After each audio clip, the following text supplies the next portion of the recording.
देख रहे हैं न्यूज बीट पारस जहांजेब के साथ। तारीखी मुकदमा, वापसी का सफर और पैगाम, ये हैं वो बीट्स जिन पे बात करेंगे आज न्यूज बीट में।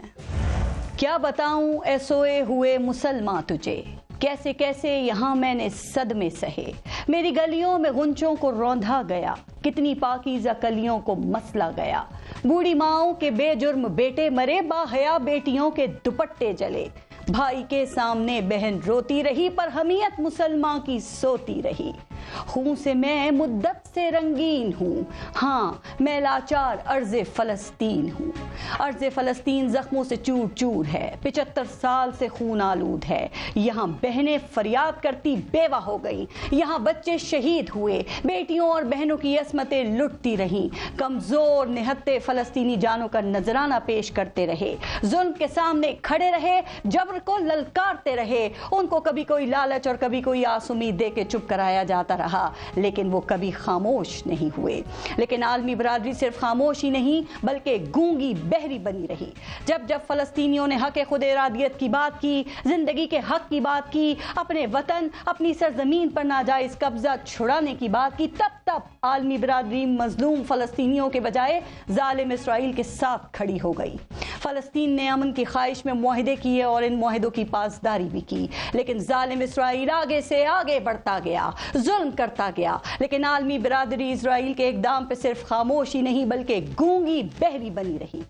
दुनिया की नजरों के सामने फलस्तीन का नक्शा मिट मिट कर छोटा और इसराइल का नक्शा कब्जों पर कब्जे करके बड़ा होता रहा। फलस्तीन के इन कब्जा शुदा इलाकों पर यहूदी आबादियां बनती रहीं, लेकिन दुनिया खामोश ही नहीं बल्कि गूंगी बहरी बनी रही।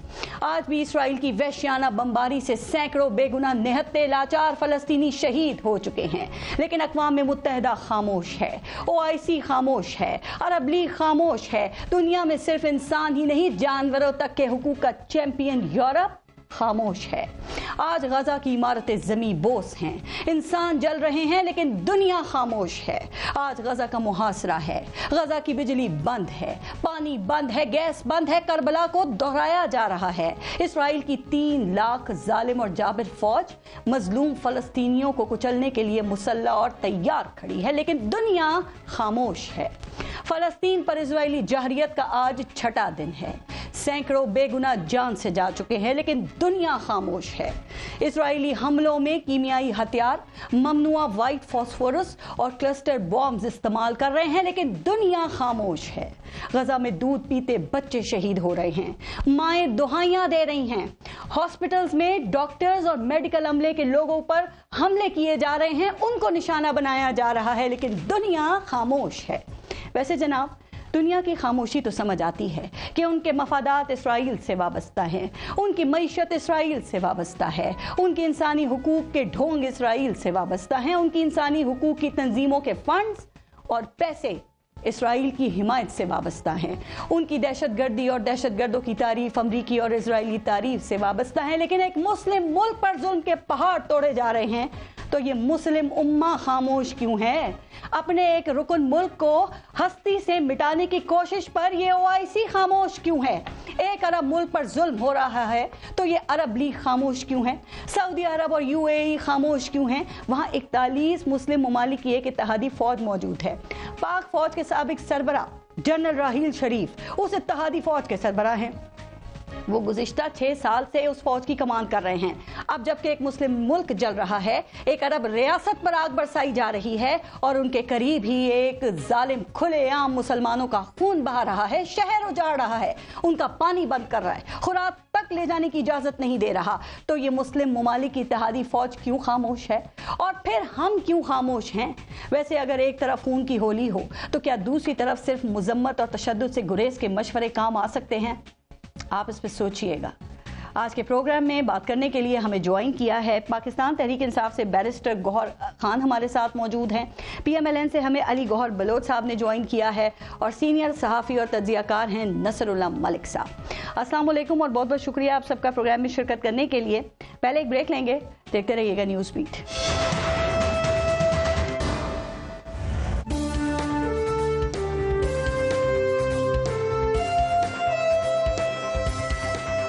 Practice and Procedure Act 2023 is sustained, and to this extent the petitions are dismissed. Barrister Gauhar Khan साहब आपसे शुरू करते हैं। सर, सुप्रीम कोर्ट ने ये प्रैक्टिस एंड प्रोसीजर बिल जो है इसके हक में फैसला देके इसको बरकरार रखा है और सिर्फ इसका रेट्रोस्पेक्टिव तलाक यानी कि माजी से तलाक नहीं हो सकेगा, और आपकी जो जमात है उसने तो इसके खिलाफ पिटिशन भी दायर की हुई थी। तो इस फैसले में आप लोगों की जीत हुई है या हार हुई है, पहले ये बताइएगा। पहले तो मैं ये आपको अर्ज करूँ कि बिल्कुल हमारी जीत हुई है, लेकिन बेसिकली हमने ये इस पर्पस के लिए नहीं दिया कि किसी हार हो। प्राइमरीली ये था कि ये कोशिश की जा रही थी पॉलिटिकली, और एक बंदे को रिलीफ देने की कोशिश की जा रही थी, और पूरा पार्लियामान इस्तेमाल किया जा रहा था कि उसको एक राइट ऑफ अपील दिया जाए, और वो भी रिट्रोस्पेक्टिवली दिया जाए, और उस बंदे को दिया जाए जो कन्विक्टेड है, कानून से भागा हुआ है। प्राइमरीली उनकी मकसद थी, और मैं समझता हूँ कि इस कानून का इंटायर बुनियादी एक सियासी नुक्ता नजर था। और अगर उन लोगों को ये पता था कि at the end of the day supreme court retrospective appeal dismiss नहीं करवाएगी और वो राइट हमें अवेलेबल नहीं होगा, तो शायद ये लॉ पास ही न करवाते। वरना ये ऐसा लॉ है जो पाकिस्तान की हिस्ट्री में कभी एक पेज का लॉ अगर पास हुआ है वो यही लॉ था। तो वो तो हमने इस पर्पस के लिए किया था कि डिस्क्रिमिनेशन ना हो और किसी को ये राइट ना मिले। सर, जरा क्लियर करें कि आप शिक के खिलाफ, आप शिक के खिलाफ गए थे या बिल के खिलाफ गए थे? नवाज शरीफ को ही के लिए ही कोशिश की जा रही थी। अदरवाइज आर्टिकल 184(3) में अगर राइट ऑफ अपील प्रोवाइड करना था उसमें कोई कबाहत नहीं थी, लेकिन अगर आर्टिकल 184 में प्रोवाइड करना था तो आईनी तरीकेकार से होना था, कॉन्स्टिट्यूशन में अमेंडमेंट होनी थी। अब जबकि सुप्रीम कोर्ट ने होल्ड कर दिया था कि नहीं, ये राइट आप कानून भी प्रोवाइड कर सकते हैं, तो बहुत अच्छी बात है। सुप्रीम कोर्ट ने 10-5 से फैसला कर लिया और बहुत अच्छा हो गया। सर, यहाँ पे दो बातें मैं जो कहता हूँ सर, यहाँ पे तो आपकी जमात की तरफ से पहले ये कहा जा रहा था कि पार्लियामेंट ने सुप्रीम कोर्ट के जो इख्तियारात हैं उसमें वो मुदाखलत कर रही है, इसलिए आप लोग इस बिल के खिलाफ पिटीशन लेकर गए। एक बात। दूसरी बात सर, आपने जो बात की तो मुस्लिम लीग नून तो उसके ऊपर ये कह रही है कि हमने इलेक्शन एक्ट में तरमीम करके वो नाअहली की मुद्दत तो 5 साल कर दी थी। वो कहते हैं कि मियाँ मोहम्मद नवाज शरीफ की नाअहली की मुद्दत तो वैसे ही खत्म हो गई है। शहबाज शरीफ ने भी यही ट्वीट किया कि मियाँ साहब के फैसले के ऊपर या उस केस पे तो इत्तलाक ही नहीं होता, चूंकि मियाँ साहब ने पैनामा केस के खिलाफ उन्होंने रिव्यू पिटीशन जो है वो फाइल कर दी थी। आप जानते हैं फैसला भी मियां साहब के खिलाफ आ गया था। तो अगर इसका माजी से इत्तलाक होता भी तो मियां साहब तो अपील कर ही नहीं सकते थे ना सर, तो उनके ऊपर इसका असर या फर्क कैसे पड़ा? ऐसा नहीं है, ऐसा नहीं है। इन्होंने रेट्रोस्पेक्टिव एप्लीकेशन प्रोवाइड कर दिया था कि ये लॉ जिस वक्त आ जाए और ये एक्ट बन जाए तो उस वक्त से लेकर के विद इन 30 डेज कोई भी बंदा जो सुप्रीम कोर्ट के आर्टिकल 184 के किसी भी ऑर्डर से वो मुतासिर है तो मुतासिर फरीक अपील फाइल कर सकती है और उसका अपील लार्जर बिल सुनेगा, एक डिफरेंट बिल सुना जाएगा। तो ये उन्होंने एक राइट प्रोवाइड कर दिया था। अब वो उनका रास्ता बंद हो गया। ये इतने मासूम नहीं है जो ये कह रहे हैं कि जी हमारे उस पर असर न पड़ता। एक्चुअली जो मियां साहब के केसेस थे वो ऐसा ही है। इनके खिलाफ एक पनामा का 1 केस हुआ था जिसमें एक JIT बना था, फिर पनामा 2 का केस हुआ जिसमें मियां साहब डिस्क्वालिफाइड हो गए। इसने एक के खिलाफ रिव्यू फाइल कर दिया, दूसरे में रिव्यू भी नहीं फाइल किया। अब जब इनके केसेस ये पेंडिंग थे तो इनका ये ख्याल है कि हमने, और इन्होंने कानून कैसे तब्दीली कर दी, पे दर पे इन्होंने 3 कवानीन बनवाए थे।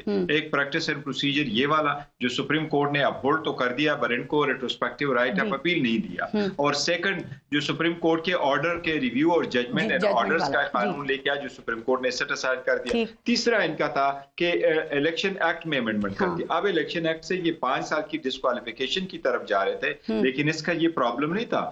इनके खिलाफ जो पनामा का ऑर्डर आया जिसको बेस बनाकर के इनके खिलाफ ऑर्डर आए, ये उसमें रिव्यू करना चाह रहे हैं। गौहर साहब, इसका मतलब जो तरमीम की गई वजह से उसमें कोई फायदा इनको नहीं होगा, और अब PTI ये कह रही है कि 2/3 अक्सरियत से तरमीम करेंगे तो ही उसका फायदा होगा, या फिर सुप्रीम कोर्ट को जो है वो फिर से लार्जर बेंच बना के और तशरीह करनी पड़ेगी आर्टिकल 62(1)(f) की।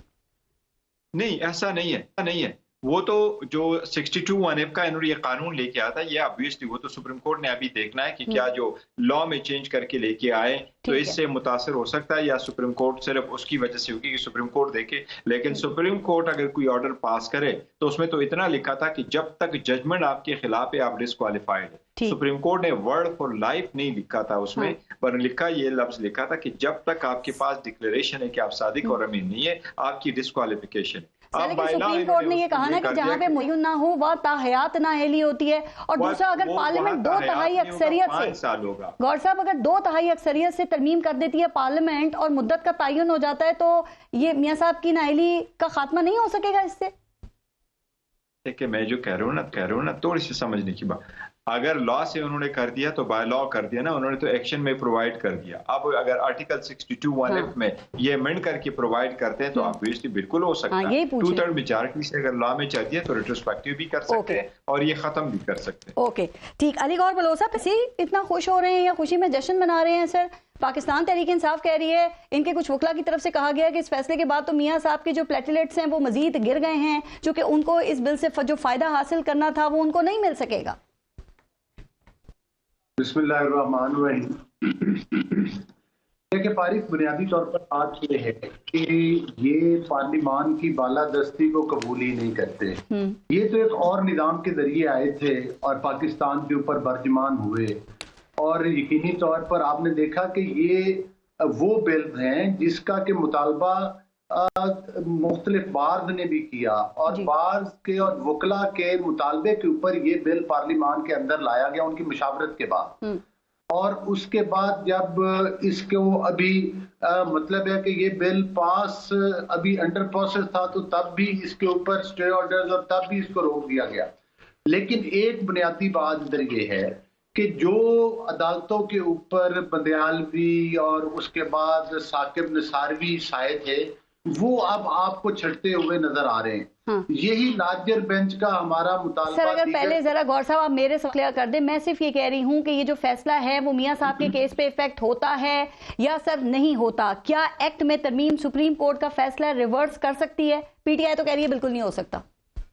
देखिए ये इन्होंने तो ऐसे ही कहना, लेकिन इसमें असल चीज ये है कि जो ये बिल पास हुआ है उसके बाद जो मतलब है कि फुल कोर्ट बेंच ने भी इसके हक में फैसला दे दिया है। तो किसी आइन और कानून में तो कहीं ये लिखा हुआ ही नहीं है कि किसी की ताहयात महंगी हो सकती है। उसके लिए तो कोई ना कोई तयन करना जरूरी है। और जब मियां नवाज शरीफ साहब अब अपने आप को अदालतों के सामने पेश करेंगे, ये सर गौहर खान साहब कह रहे हैं कि जब बरकरार है तो मियां साहब की जो नाअहली है वो ताहयात ही रहेगी और ये तनाजा आपके सामने आता रहेगा। देखें अगर वो इलेक्शन के लिए अली गौहर बलोच साहब मियां साहब अहल होते भी हैं तो भी जब नॉमिनेशन पेपर्स वो अपने सबमिट करवाएंगे तो कोई ना कोई कागजात को उनके चैलेंज कर देगा, फिर वो कागजात मंजूर होते हैं, मुस्तरद होते हैं, ये मामला फिर सुप्रीम कोर्ट में जाएगा ना सर? नहीं देखें, बात ये है कि कागजात भी इंशाल्लाह पास होंगे और मियां साहब जब अदालतों के सामने जाएंगे तो मरियम साहिबा ऑलरेडी एक केस में मेरिट के ऊपर आपको पता है कि उनके हक में हो चुका है, उसके बाद मियां साहब के भी हक में हो जाएगा, तो फिर तो ये सजाएं वैसे ऑटोमेटिकली खत्म हो जाएंगी।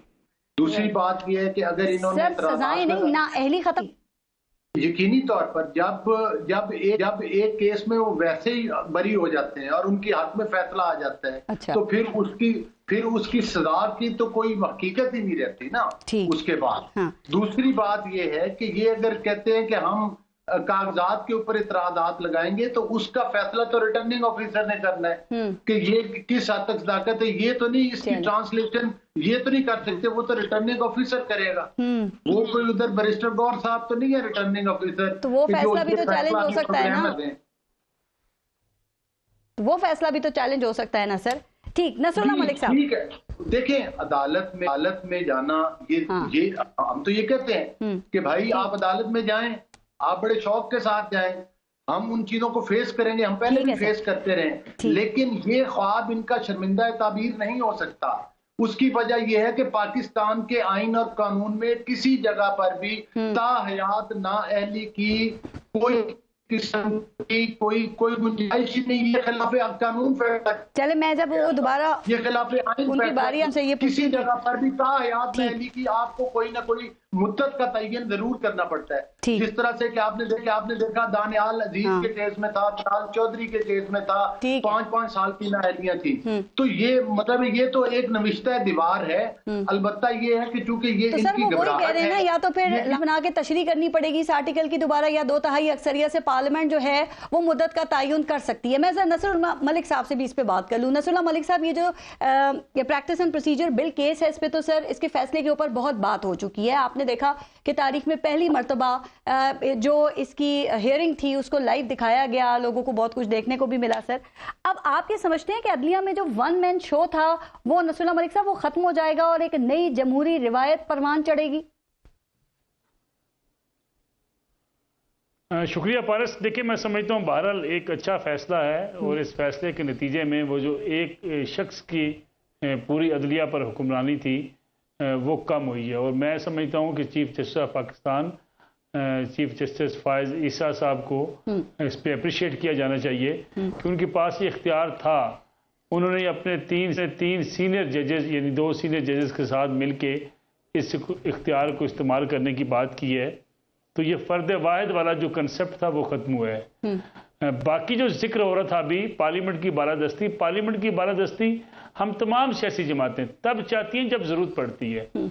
उसके अलावा वरना हम सहारा लेते हैं सुप्रीम कोर्ट का, हम हाई कोर्ट का सहारा लेते हैं। देखिए, आपके सामने मामला हुआ एक केस का, साइफर का केस जब सामने आया, अदम एतमाद की तहरीक का सामना था पाकिस्तान तहरीक इंसाफ को जी। तो उस वक्त के डिप्टी स्पीकर ने आज खुद फैसला सुनाते हुए कि जी ये साजिश है हमारे खिलाफ, हमारी हुकूमत के खिलाफ, और ये बैरूनी साजिश है, इसलिए हम इसको मुस्तरद करते हैं, हम वोटिंग नहीं होने देंगे। उसके बाद जब अदलिया का फैसला आया जी, तो ये बात की गई कि ये पार्लियामेंट बाख्तियार है, पार्लियामेंट की सुपरमेसी को अदलिया चैलेंज कर रही है, और ये रात को 12 बजे अदालतें खोल दी गई। कितनी कुछ तनकीद का सामना करना पड़ा उस वक्त की अदालत को। तो मैं समझता हूँ हमारे यहाँ ये सबसे बड़ा अलमिया ये है कि हम सब ये चाहते हैं कि जब मैं पार्लियामेंट में हूँ और मेरी मुफाद में कोई फैसला हो रहा हो तो मैं कहूँगा पार्लियामेंट की बालादस्ती होनी चाहिए। सर, एक और बात है, जब मैं पार्लियामेंट के अंदर नहीं हूँ, ये पार्लियामेंट की बात भी बात की जाती है। आपको पता है कि जब कोई कुव्वत, कोई ताकत पीछे होती है, लेकिन अभी जो बात हो रही थी कि ये माजी से इतलाक ना होने से मियां साहब के केस पे इसका कोई असर नहीं पड़ेगा, इसको नसरुल्लाह मलिक साहब आप कैसे देखते हैं? चूंकि गौहर खान साहब ने यानी पीटीआई ने भी इस पे बात की है, उनका भी कमेंट सुना और अली गौहर बलोच साहब का भी आपने सुना। सर, पीटीआई ये कहती है कि मियां साहब चूंकि अपील नहीं कर सकते इसलिए उनकी जो नाअहली है वो ताहयात है। पीएमएलएन ये कहती है कि वो रिव्यू पिटीशन कर चुके थे, अपील उन्होंने करनी नहीं थी, लेकिन वो एक अमेंडमेंट कर दी थी सिंपल मेजोरिटी से, इसलिए उनकी ताहयात नाअहली नहीं है, वो खत्म हो चुकी है नाअहली का मुद्दत। देखिए, इन दोनों चीजों को आप अलग अलग करके देखेंगे। एक मियां नवाज शरीफ का मामला है इस्लामाबाद हाई कोर्ट में जी, जिस केस में उन्हें सजा हुई है अल-जजीजिया में और एवन फील्ड केस के अंदर। अब मसला ये है कि वो 2 केसेस जिसमें मियां नवाज शरीफ को मुकदमात का सामना करना पड़ा, या जिसकी मियां नवाज शरीफ जिसकी सजा भी जिसमें हुई, अगर उस केस में मियां नवाज शरीफ बरी हो जाते हैं और उस केस में मियां नवाज शरीफ के खिलाफ जो फैसला था वो रिवर्स हो जाता है, तो फिर मियां नवाज शरीफ की डिस्क्वालिफिकेशन कहाँ खड़ी होगी? ठीक। अब दूसरी बात यह है कि जो 5 साल की बात की जा रही है, लेकिन सुप्रीम कोर्ट का फैसला तो सुप्रीम कोर्ट का फैसला तो है नसरुल्लाह मलिक साहब। देखिए, सुप्रीम कोर्ट का फैसला जो है उसको आप उस अंदाज से देखेंगे कि उसके हवाले से पार्लियामेंट भी कानून साजी कर चुकी है। 5 साल की मुद्दत का तयन पार्लियामेंट जो है वो कर सकती है, और 5 साल की मुद्दत का ही देखिए इस बात का इदराक सुप्रीम कोर्ट ऑफ पाकिस्तान को भी हो गया था और अदालतों को भी हो गया था। इमरान खान साहब की नाअहली 5 साल के लिए हुई है, उससे पहले भी जितने लोग डिस्क्वालीफाई हुए हैं 5 साल के लिए हुए हैं। ताज़ा तरीन केस तो अगर आप देखें सरदार तनवीर इलियास खान जो वज़ीर आज़म आजाद कश्मीर थे, उनके केस में भी उनकी नाअहली 5 साल के लिए हुई है। सर, मेरा सवाल ये है नसरुल्लाह मलिक साहब, नवाज शरीफ की केस को ये कि मियां साहब की नाअहली खत्म करने के लिए क्या करना पड़ेगा या हो चुकी है?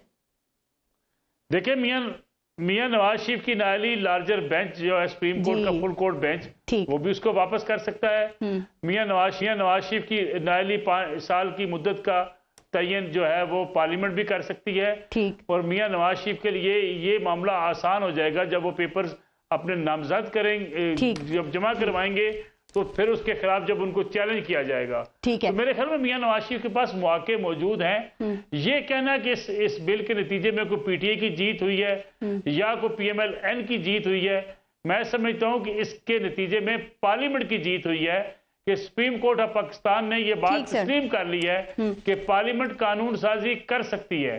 ठीक है, गौहर खान साहब आप कुछ कहना चाहें या मैं सवाल कर लूं? मैं सिर्फ ये जी देखिए, वो आप जो मैं सिर्फ ये कह रहा था कि ये जरूर है कि इस्लाम में ये एक बात अच्छी थी कि अगर आर्टिकल 184 में सुप्रीम कोर्ट का कोई भी ऑर्डर पास हो जाए तो लोगों के पास एक राइट ऑफ अपील होनी चाहिए। लेकिन जो मैं अदरवाइज अर्ज कर रहा था वो ये कि ये गुज़श्ता हुकूमत अवाम की कोई इतनी खैरख्वाह नहीं थी, नहीं ये जो लॉ पास हुआ था इस पे कोई बार काउंसिलों से मशावरत की हुई थी। ये तो जल्दबाजी में ये लेके आए थे। चुपके से सिर्फ ये था कि ये एक right of appeal retrospectively provide करना चाह रहे थे, जिसके लिए एक पेज की उन्होंने कानून साजी की और बहुत बड़ा अच्छा मौका गंवाया, अपने जाती मकसद के लिए कर रहे थे। अगर ये जुडिशल रिफॉर्म के मद में लेके आते हैं तो ये सिर्फ एक राइट ऑफ अपील नहीं, बहुत सारे जुडिशल रिफॉर्म में स्पेशली सुप्रीम कोर्ट में वो ऐसे ही आते हैं। सिर्फ ये तो आर्टिकल 184 रिलेटेड है, सुप्रीम कोर्ट में बाकी जो केसेस है वो तो सारे इस वक्त जो 57,000 केसेस पेंडिंग है, उस 57,000 में तो सिर्फ 7 केसेस है जो आर्टिकल 184 के, ठीक है, बाकी तो 57,000 केसेस वो सारे अदरवाइज आर्टिकल के अंडर सुप्रीम कोर्ट में पेंडिंग। अच्छा सर, अब जरा आप ही लगता है कि मियां साहब को कोई परेशानी, कोई डर, कोई खौफ या ऐसा कोई खदशा है? चूंकि लग ये रहा है कि मियां साहब का जो कॉन्फिडेंस है वो तो आसमानों पर है। आप लोग जो कह रहे थे प्लेटलेट्स कम हो गए, वो लगता है प्लेटलेट्स की तादाद अब बढ़ गई है सर। उन्होंने टिकट भी अभी तक कैंसिल नहीं हुई है और मियां साहब इस वक्त सऊदी अरब में हैं। तो क्या आप बता सकते हैं गौहर खान साहब कि मियां साहब के कॉन्फिडेंस की वजह क्या हो सकती है आपके ख्याल में सर? देखो, उनकी कॉन्फिडेंस की वजह सिर्फ एक ही हो सकती है, वो डील है। उन्होंने कहाँ से कमिटमेंट ली और किस तरीके से आ रहे। दो मुझे अभी भी शक है कि मियां साहब आएंगे, मियां साहब उस तक इंतजार करेंगे इस 19 तक, अगर उसको अदालत बेल नहीं देती, जो कि नहीं देने चाहिए, फिर मियां साहब शायद पोस्टपोन करके वापस नहीं आएंगे। लेकिन मियां साहब, सिंपल बात है, मियां साहब को 2 केसेस में सजा हुई, कन्विक्ट हो गए, अपीलें पेंडिंग थी, नॉन प्रोसिक्यूशन पे डिसमिस हो गई। कोर्ट ने दायमी वारंट इशू कर लिया, जहां भी मिले, जैसे भी मिले, उनको अरेस्ट करके लेके आए। ऐसे लोग जो बाहर से आए हुए थे वो कन्विक्टेड होते हैं, उनको कन्विक्ट कहा जाता है। कन्विक्ट जब वापस आ जाता है उनको राइट ऑफ जो राइट टू बेल नहीं है, राइट टू बेल उन लोगों को मिलता है जिसके बाद सुलेमान शहबाज को भी मिले, लेकिन वो ऐसे होते हैं जो कोर्ट में आ जाए वो अक्यूज्ड होता है, वो कहता है मैंने कोर्ट में पेश होना है, कोर्ट में पेश होना है, मुझे पुलिस से बचाएं और मुझे जेल ना भेजे, अदालत देती है। इस सर्कमस्टांसेस में तो वो सीधा जेल जाना चाहिए, लेकिन अगर वो आ रहा है आप तो कह रहे हैं जरूर है कि जेल। लेकिन इस वक्त देखें जिस तरह मियां साहब के इस्तकबाल की तैयारियां चल रही हैं, आपने देखा कि पाकिस्तानी हाई कमिश्नर से, सुनिएगा, वो भी देखें लंदन में मियां साहब के साथ बैठे हुए थे। मियां साहब इस वक्त मुख्तलिफ ममालिक के दौरों पे हैं। गौहर खान साहब, आपको लगता है कि ये कोई ऐसा शख्स हो सकता है जो ये सोच भी रहा हो कि पाकिस्तान जाके मुझे गिरफ्तार किया जाएगा या लंबे अरसे के लिए मुझे जेल भुगतनी पड़ेगी? लगता तो नहीं है कि बिल्कुल सही बात कही आपने, बिल्कुल सही बात है। कोई ऐसा बंदा नहीं करेगा जो ये समझ के भी आ रहा होगा कि जी मुझे पाकिस्तान जाऊंगा तो जेल में डाला जाएगा, मुझे गिरफ्तार किया जाएगा। वो क्यों कर ऐसा सोचा जाएगा? जिसके पोस्टर बच्चे, स्कूल के बच्चे अगर उनको पाड़े और उनके साथ उनको नीचे गिराएं तो उन पे पर्चे हो रहे हैं, उनको उठाया जा रहा है और उनको डराया धमकाया जा रहा है कि आप ये पोस्टर जो लगे हैं उनको कुछ न कहें। अगर अवाम को आप इतनी इजाजत नहीं दे रहे तो इसका मतलब ये है कि यस वो फुल फोर्स के साथ आ रहा है। ये तो उस प्लान का हिस्सा है कि इस पार्टी को लाया जाए या उसको सपोर्ट किया जाए। तो ये तो मैं समझता हूँ, ये साहब की बात बिल्कुल ठीक है कि ऐसा कोई बंदा नहीं होगा जो ये समझता होगा कि इतने तो आप लोग सर पाकिस्तान तहरीक इंसाफ को कुछ तो नहीं है मियां साहब के आने से? क्योंकि जब मियां साहब जा रहे थे, ज़ाहिर जेल में थे, बाहर गए, उस वक्त वज़ीर आज़म इमरान खान थे। आज इमरान खान जेल में हैं और नून लीग से मैं पूछूंगी, वो कहेंगे मकाफाते अमल है।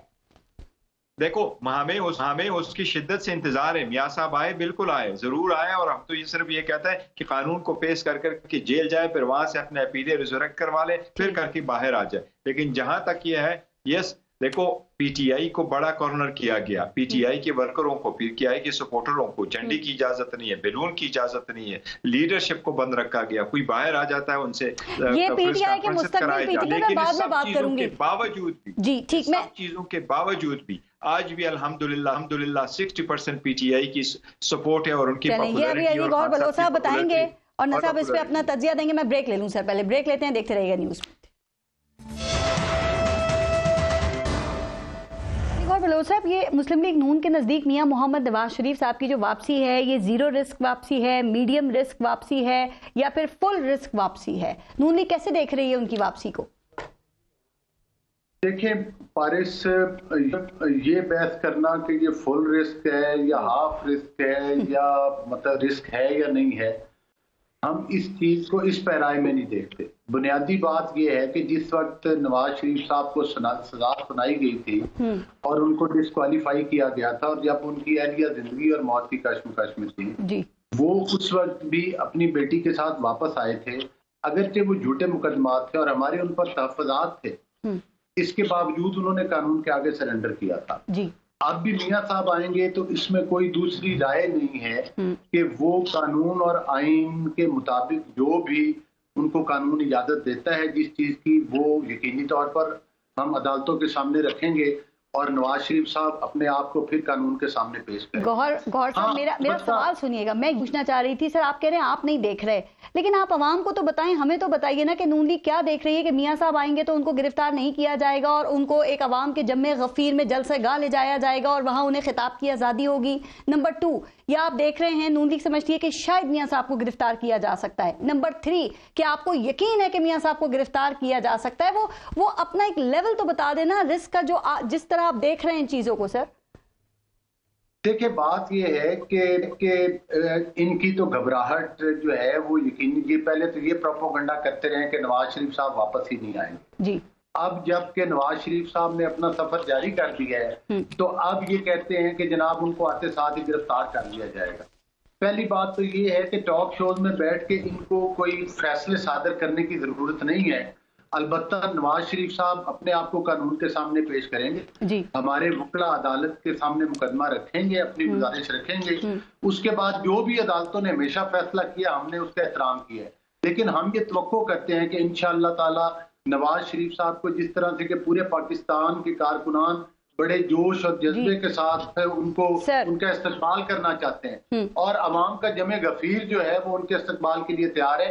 नवाज शरीफ साहब को इंशाअल्लाह ताला वो उस अवाम से मुखातिब अली गौहर मलोह साहब, इस्तकबाल की तैयारी आपसे पूछना है, चूंकि आप हल्के में हैं और लोगों के साथ जाहिर है राब्ते में भी हैं इस हवाले से, लेकिन जो गौहर साहब की बात मैं समझ सकी हूँ सर। देखिए, एक ये कहा जा रहा है, उसूली बात भी और कानून भी यही कहता है कि अगर कोई सजा याफ्ता है या अगर कोई मफरूर है तो उसे आके पहले जेल जाना चाहिए और उसके बाद अदालत के सामने खुद को सरेंडर करना चाहिए, फिर अदालत में जमानत की दरखास्त देनी चाहिए और उसके बाद फिर अपनी जो सियासी सरगर्मियां हैं उसको शुरू करना चाहिए। क्या आप ये समझते हैं कि अदालत के सामने खुद को सरेंडर करने से पहले ही सियासी सरगर्मियां शुरू कर देना ये एक अच्छी एग्जाम्पल सेट होगी? सर देखिए, किसी भी पॉलिटिकल पार्टी को उसकी सरगर्मियों के साथ या किसी जलसे पर या किसी इस्तकबाल से नहीं रोका जा सकता।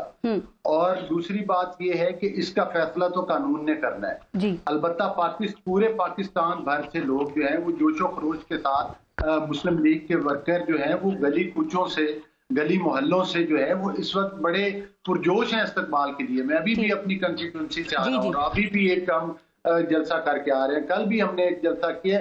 जिस तरह से मेरी कंस्टिट्यूंसी में एक पुरजोश माहौल है, इसी तरह से पूरे पाकिस्तान। तो अली गौहर मलोह साहब, क्या ख्याल है कि आप कैसे कितने लोगों को लेके मीनारे पाकिस्तान पे पहुंचेंगे? क्या हम ये समझें कि वो जो मोटरसाइकिल जीतने के जो इनामात और वो नून लीग के टिकट मिलने के जो ऐलानात थे वो आपकी टीम जीत जाएगी? सर ज्यादा लोगों को ले जाने पे मिलेंगे वो? जितने लाख लोग मियां नवाज शरीफ साहब के इस्तकबाल के लिए आ रहे हैं, इतने लाख तो पाकिस्तान में मोटरसाइकिल है ही नहीं। अच्छा। अलबत्ता जो लोग इस किस्म की पहले सियासत करते रहे हैं वो यकीनी तौर पर वैसे ही बातें करते हैं और इस वक्त ऑन ग्राउंड रियलिटी ये है कि जाहिर है कारकुनान ने दूर दराज इलाकों से आना है जी। और हर कारकुन के पास अपनी कन्वेंस नहीं है। हमें तो ट्रांसपोर्टेशन और वो मसाइल नजर आ रहे हैं कि इन लोगों को मियां साहब के इस्तकबाल के लिए लोग हमसे इसरार करते हैं कि हम जाना चाहते हैं, हमें वहां पर पहुंचाया जाए।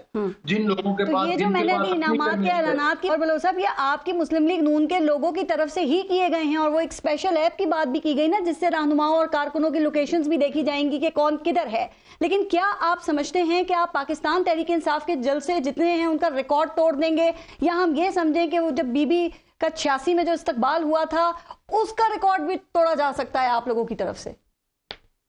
देखें, इसका फैसला तो जाहिर है कि आप के जो माशाल्लाह आपकी तरह के मंजे हुए सहाफी और जो तजर्बाकार हैं वो उस दिन ये पूरा मजमा अपनी आंखों से देख लेंगे। और मैं समझता हूँ कि यकीनी तौर पर बीबी मरहूम का भी इस्तकबाल एक बहुत बड़ा अवाम ने किया था, लेकिन मैं समझता हूँ कि ये पाकिस्तान की तारीख का सबसे बड़ा जलसा होगा। कोई टारगेट है कितने लोगों को वहां करना है या फुल भरना है मीनारे पाकिस्तान? कोई टारगेट होगा जहन में?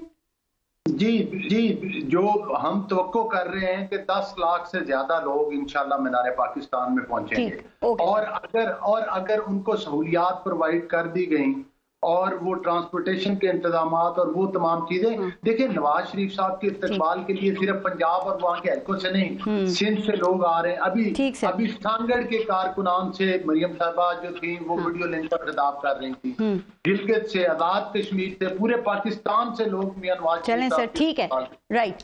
मलिक साहब। और ये चीज यहाँ हो जाएगी। पहले तो ये कहा जाता था कि पीटीएम का जलसा या फला, ये तो एक पार्टी का जलसा है ठीक, और ये पार्टी के कारकुनान है, इसमें तो कोई इत्तेहादी जमात बिल्कुल सर। अब तो टाइम बड़ा कम, सब देखेंगे। आप जो बता रहे हैं भरपूर तरीके से आप लोग इस्तकबाल की तैयारियों में इस वक्त लगे हुए हैं। नसरुल्लाह मलिक साहब, आपने ये कहा कि आपको नहीं लगता कि मियां मोहम्मद नवाज शरीफ जो है उनकी गिरफ्तारी हो सकेगी, तो क्या आप ये समझते हैं कि तमाम मामला जो हैं वो पहले से तय कर लिए गए हैं और सब कुछ मुस्लिम लीग नून की तवक्कात के मुताबिक ही होगा, या सर कहीं पे कोई सरप्राइज भी मिल सकता है? मेरा नहीं ख्याल मियां नवाज शरीफ साहब को ऐसा रिस्क लेकर पाकिस्तान आ रहे हैं। मामलात काफ़ी हद तक चीज़ें तय हो चुकी हैं और अगर उन्हें कानूनी तौर पर जिन मसाइल का सामना है उस पर भी खासी हद तक पेशरफ्त हो चुकी है। मियां नवाज शरीफ किसी खतरे को मोल लेने के लिए पाकिस्तान नहीं आया हुए। लेकिन नसरुल्लाह मलिक साहब, आप जानते हैं हाँ, पाकिस्तान में वो सज्जी दिखाकर खब्बी मारने का जो वो पंजाबी मुहावरा है वो बड़ा मकबूल है और यहाँ अक्सर सियासतदानों के साथ ये होता रहा है सर। लेकिन पारस, आज के हालात को अगर मैं अपने सामने रखूं तो उसमें सूरत हाल ऐसी है कि इस मुल्क के जो मुक्तदर कुव्वतें हैं, इस मुल्क के बाख्तियार लोग हैं, उन्हें भी इस बात का अंदाजा है कि इस वक्त पाकिस्तान तहरीक इंसाफ जो है वो बिल्कुल एक दूसरे रास्ते पे खड़ी है। पाकिस्तान पीपल्स पार्टी एक और रास्ते पे खड़ी है। अब इन हालात में मियां नवाज शरीफ की नाराजगी या उनको दीवार से लगाना अफोर्ड नहीं किया जा सकता। इसलिए इसे खुशकिस्मती कह लीजिए या मियां नवाज शरीफ की खुशकिस्मती कह लें या मुल्क के हालात कह लें, मियां नवाज शरीफ के लिए मामलात काफी साफ और रास्ता साफ दिखाई देता है। अलबत्ता जिसका जिक्र आपने किया कि इस्तकबाल कैसा होगा, ये खौफ पहले PMLN के दिलों में मौजूद था। ये मोटरसाइकिलों की बात की गई कि जो ज्यादा बंदे लेकर आएगा उनको बतौर इनाम के तौर पे मोटरसाइकिल टिकट की बात भी की गई मेरे ख्याल में। उसके बाद मुस्लिम लीग फिर उसके बाद मुस्लिम लीग नवाज ने अपनी स्ट्रेटजी चेंज की है।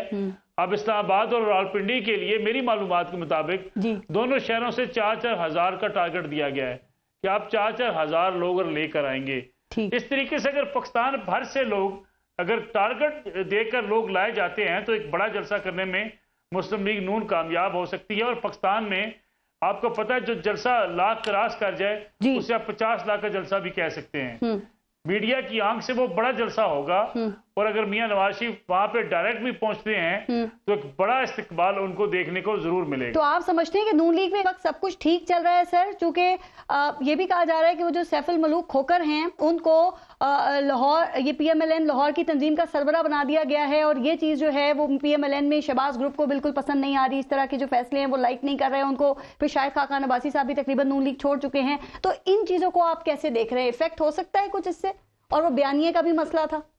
देखिए मैं बताऊं आपको, जैसे PTI के अंदर इमरान खान साहब जो चेयरमैन PTI हैं वो चैलेंजेबल नहीं है, वो एक अकेले लीडर हैं और पार्टी को उनकी बात सुननी पड़ती है।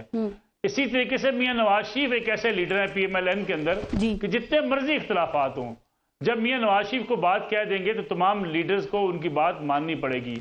हमजा साहब और मरियम नवाज के माबैन जो इख्तलाफात होते हैं, जो ही मियां नवाज शरीफ मैदान में आते हैं ये इख्तलाफात पस्ते पुष्ट चले जाते हैं। ये तो अच्छी बात है। तो मुझे लगता है ये कि मियां नवाज शरीफ के इस कद काठ में पार्टी के अंदर कोई इख्तलाफ जो मौजूद भी है तो कम से कम उनकी मौजूदगी में वो इख्तलाफ आगे नहीं बढ़ सकता। मियां नवाज शरीफ की लीडरशिप पे सारे जो है वो यकसू भी होते हैं और उनके फैसले को मानते भी हैं। ठीक। गौहर खलील चेयरमैन PTI ने जेल से एक ये काफी लंबा पैगाम जारी किया है और वो ये बता रहे हैं कि उनका हौसला बुलंद है और जेल में उनका ईमान मजीद मुस्तहकम हुआ है। लेकिन सर उन्होंने फिर ये भी कहा है कि जो लोग मुझे कह रहे हैं कि आप मुल्क छोड़कर चले जाएं, उनको मैं एक ही जवाब दूंगा कि मेरा जीना मरना पाकिस्तान के साथ है।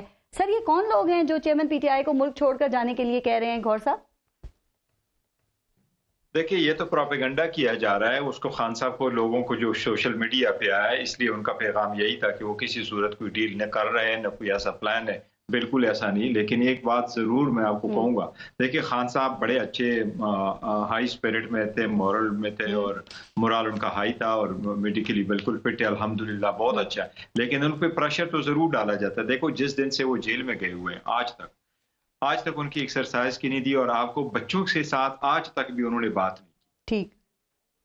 ठीक। आप ये देखें प्रेशर किस तरीके से डाला जाता है। ये वो प्रेशर तो डाले जा रहे हैं, लेकिन इन्फॉर्म करें ना कि क्या खान साहब को जेल में कोई डील की ऑफर की जा रही है सर? क्योंकि आपके अक्सर लोग ये बात कर रहे हैं। और ये कौन ऑफर कर रहा है? वो इसलिए इसका तस्करा कर रहे हैं, खान साहब इसका तस्करा इसलिए कर रहे हैं और उनका पैगाम इसलिए है कि ये वो लोग हैं जो प्रेशर डाल रहे हैं और उनके ये सोच रहे हैं कि शायद कुछ अरसा में रख करके ये हो जाएंगे और ये भी आवाज दे देंगे कि मैं भी मियां साहब की तरह हूँ। यही तो वो कह रहे हैं कि मुझ में और मियां साहब में ये फर्क है, मैं जैसे मर्जी हो इस अरसा में रहूं, मैं कोई डील नहीं करूंगा और कभी भी बाहर नहीं जाऊंगा। सिंपल। अलबत्ता हम सर, लेकिन एक आखिरी बात लड़ाई पे आपकी मैं बात कर रही हूँ, लग रहा है आपके वकला सर ये कब सलीमुल्लाह कलीमुल्लाह खेलना बंद करेंगे?